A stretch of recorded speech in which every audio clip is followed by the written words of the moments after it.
और कोरोना के दौरान भारत सरकार के सफल प्रयासों की दुनिया भर में सराहना हो रही है।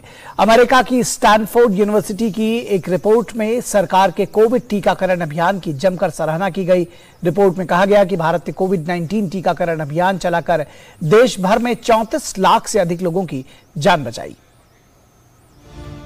भारत में जब कोरोना महामारी ने प्रहार किया तो पूरी दुनिया इस बात से सशंकित थी कि क्या भारत के पास इतनी बड़ी आपदा का सामना करने के लिए संसाधन हैं।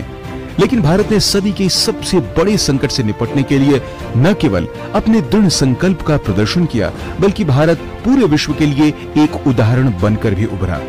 अमेरिका की स्टैनफोर्ड यूनिवर्सिटी की रिपोर्ट के अनुसार भारत सरकार द्वारा बनाई गई राष्ट्रव्यापी टीकाकरण अभियान से करीब 34 लाख लोगों की जान बचाई। रिपोर्ट में कहा गया है कि टीकाकरण अभियान के दौरान बुजुर्गों का विशेष ध्यान रखा गया। रिपोर्ट में कहा गया कि कोरोना संक्रमण को रोकने के लिए अपनाए गए उपायों जैसे सामूहिक परीक्षण, होम क्वारंटीन, आवश्यक चिकित्सा उपकरणों का वितरण, स्वास्थ्य देखभाल के लिए बुनियादी ढांचे में सुधार और केंद्र, राज्य तथा जिला स्तर पर हितधारकों के बीच निरंतर समन्वय ने न केवल रोकथाम में मदद की, बल्कि स्वास्थ्य बुनियादी ढांचे को बढ़ाने में भी मदद की। रिपोर्ट में कहा गया है कि ये उपाय जीवन बचाने और आर्थिक गतिविधि को फिर से पटरी पर लाने के लिए महत्वपूर्ण साबित हुए। रिपोर्ट में यह भी दावा किया गया कि भारत ने अपने टीकाकरण अभियान की बदौलत 18.3 अरब अमेरिकी डॉलर के बराबर का नुकसान होने से भी बचा लिया। टीकाकरण अभियान ने 18.3 बिलियन अमेरिकी डॉलर के नुकसान को रोककर सकारात्मक आर्थिक प्रभाव उत्पन्न किया।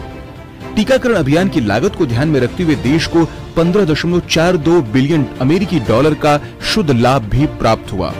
रिपोर्ट में यह भी दर्शाया गया है कि टीकाकरण का लाभ इसकी लागत से अधिक हो गया है और यह भी सुझाव दिया गया है कि टीकाकरण को एक स्वास्थ्य अभियान के अलावा एक व्यापक आर्थिक स्थिरीकरण संकेतक के रूप में भी माना जाना चाहिए। रिपोर्ट के अनुसार भारत सरकार ने सुनिश्चित किया कि कोई भी भूखा न सोए और 80 करोड़ लोगों को मुफ्त खाद्यान्न वितरित किया, जिसके परिणाम स्वरूप लगभग 26.24 बिलियन अमेरिकी डॉलर का आर्थिक प्रभाव पड़ा। इसके अतिरिक्त पीएम गरीब कल्याण रोजगार अभियान ने प्रवासी श्रमिकों को तत्काल रोजगार और आजीविका के अवसर प्रदान करने में मदद की।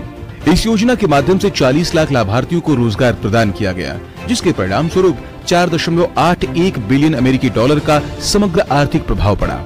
रिपोर्ट में बताया गया कि कृषि सेक्टर के लिए चलाई गई योजनाओं में नाबार्ड योजना के तहत 30,000 करोड़ स्वीकृत किए गए, जिसमें से 25,000 करोड़ सहकारी समितियों, जिला सहकारी समितियों और क्षेत्रीय ग्रामीण बैंकों को बांटे गए।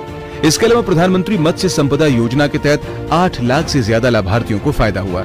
इसके अलावा मछुआरों के कल्याण के लिए 361 करोड़ रुपए खर्च किए गए। इसके अलावा 2 लाख करोड़ के किसान क्रेडिट कार्ड योजना के तहत 2.5 करोड़ से ज्यादा किसानों को कवर किया गया। साथ ही ऑपरेशन ग्रीन योजना के तहत फल सब्जियों के उत्पादकों को लॉकडाउन के दौरान हुए घाटे से उबारने और नुकसान से बचाने का काम किया गया। Bureau report, DD news.